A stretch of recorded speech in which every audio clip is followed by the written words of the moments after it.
সারা পৃথিবীর সমস্ত অমুসলিমদেরকে, মুনাফিক মুসলমান সহ অমুসলিমদেরকে নিয়ে ঐক্যবদ্ধ হবে। তারা এক প্ল্যাটফর্মে আসবে। যেমন দস্তরখানে খাবার বিছিয়ে মেহমানকে ডাকা হয়, ঠিক তদ্রুপ সমস্ত কুফরি শক্তি ঐক্যবদ্ধ হবে মুসলমানদেরকে মারবার জন্য। আল্লাহর নবী কথা যখন বলতেছেন সাহাবীদেরকে, তখন সাহাবীরা বললেন, ইয়া রাসূলুল্লাহ সাল্লাল্লাহু আলাইহি ওয়াসাল্লাম, তখন আমাদের সংখ্যা কম হবে না বেশি হবে? হুজুর বললেন, তোমাদের সংখ্যা বেশি হবে, মাদ্রাসা বেশি হবে, মসজিদ বেশি হবে, মুসাল্লি বেশি হবে, সারা বিশ্বের মধ্যে মুসলমানের সংখ্যা সবচেয়ে বেশি হবে। তাহলে সাহাবীরা বললেন, এটা হবে কেন? শুধু তাই নয়, আল্লাহর নবী মুহাম্মদ সাল্লাল্লাহু আলাইহি ওয়াসাল্লাম তিনি বলেছেন, অযোগ্যের হাতে দায়িত্ব অর্পণ করা হবে, পৃথিবী শাসন করবে অমুসলিমরা। তবে আপনাদেরকে আশ্বাস দেই, সারা পৃথিবীর ভিতরে বর্তমান যে মুসলিমদের উপরে নির্যাতন চলছে, আজকে মসজিদুল আকসা, যে মসজিদুল আকসা মুসলমানদের প্রথম কিবলা ছিল, যে মসজিদুল আকসা ইহুদিরা দখল করে বসে আছে। এই রমজান মাসে আপনি আমি আরামে তারাবি পড়েছি, নামাজ পড়েছি, ইবাদত বন্দেগী করেছি। সেখানে আমি নিজে স্বচক্ষে দেখেছি, অনলাইনে দেখেছি, অনেক মুসল্লিদেরকে ধরে তাদেরকে পিঠ পদে বেঁধে উপর করে তাদেরকে ওই মসজিদের ভিতরে রেখে দেওয়া হয়েছে, 10 দিন ধরে সাজা দেওয়া হয়েছে, সেখানে নামাজ পড়তে দেওয়া হয় নাই। তারপরেও লক্ষ লক্ষ মুসলমান তাদের ঈমানের বলে বলেন হে সকলে মসজিদুল আকসায় গিয়ে নামাজ আদায় করেছে। সুবহানাল্লাহ। বিশ্বের ম্যাক্সিমাম রাষ্ট্রবৈজ্ঞানিক যারা তারা বলতেছেন, আগামী বিশ্ব মুসলমানদের বিশ্ব, আগামী বিশ্ব আসছে মুসলমানদের শাসনের বিশ্ব, এটা পূর্ব লক্ষণ পাওয়া যাচ্ছে। সুতরাং এখন থেকে আমাদেরকে প্রস্তুতি নিতে হবে, ঈমান সংশোধন করতে হবে, বেদাত মুক্ত আমল করতে হবে, শিরক মুক্ত ঈমান তৈরি করতে হবে। তাহলে আগামী বিশ্ব হবে মুসলমানদের বিশ্ব। আগামী বিশ্ব শাসন করবে আমেরিকা বা রাশিয়া বা চীন নয়, আগামী বিশ্বের শাসন করবে সারা বিশ্বের সমস্ত মুসলমানরা। সুবহানাল্লাহ।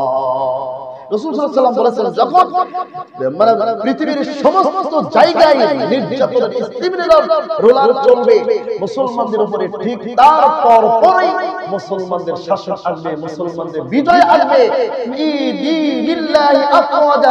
দলে দলে আবার ওই রাসূল সাল্লাল্লাহু আলাইহি ওয়াসাল্লামের জামানার মতো আবার মানুষ ইসলামের পথে প্রবেশ করবে। সুবহানাল্লাহ।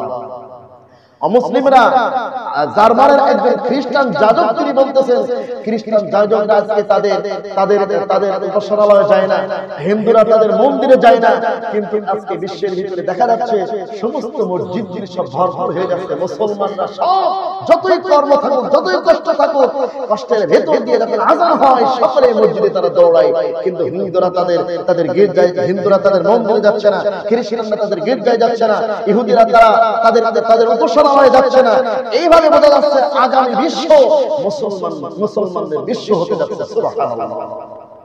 সম্মানিত ভাইয়েরা, এই জন্য আল্লাহর নবী বলেছেন, অযোগ্যের হাতে দায়িত্ব অর্পণ করা হবে।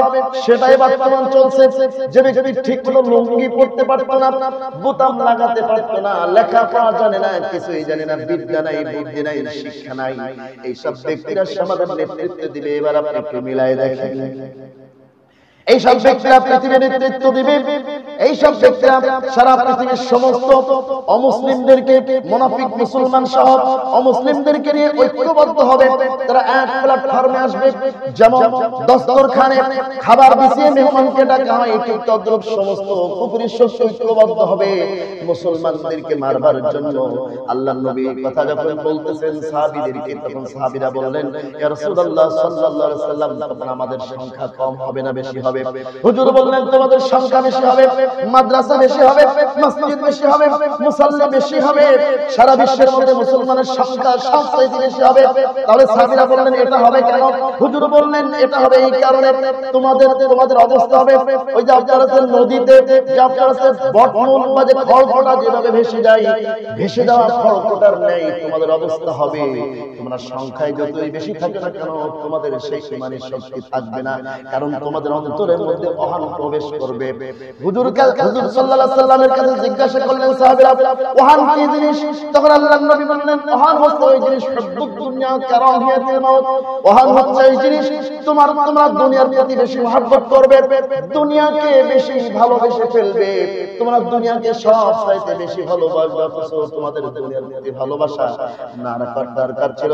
আল্লাহকে বেশি ভালোবাসবে, নবীকে বেশি ভালোবাসবে, পরকালকে বেশি প্রাধান্য দিবে। আর কি করবে? আল্লাহর রাস্তায় জীবন দাও, আল্লাহর রাস্তায় সংগ্রাম করা, আল্লাহর জমিনে আল্লাহর দ্বীন কায়েম করা, এটা তোমরা পছন্দ করবে। এই কারণেই তোমাদের সংখ্যা বেশি থাকার পরেও তোমরা মার খাবে। আমাদের মধ্যে কোনো ঐক্য নাই, আমরা সকলেই মুসলিম, আমাদের ঐক্যের প্ল্যাটফর্মে আসার দরকার। কে আওয়ামী লীগ, কে বিএনপি, কে জাতীয় পার্টি, কে অন্য দল, কে চরমনা, কে বাতানগাছি, কে রাজারবাগী, কে কুতুববাগী, কে দেওয়ানবাগী, কে কোন বাগী, এটা দেখার সময় নয়। আমরা ঐক্যের প্ল্যাটফর্মে আসতে পারি আল্লাহ তাআলার ওয়াক অনুযায়ী। আল্লাহ তাআলা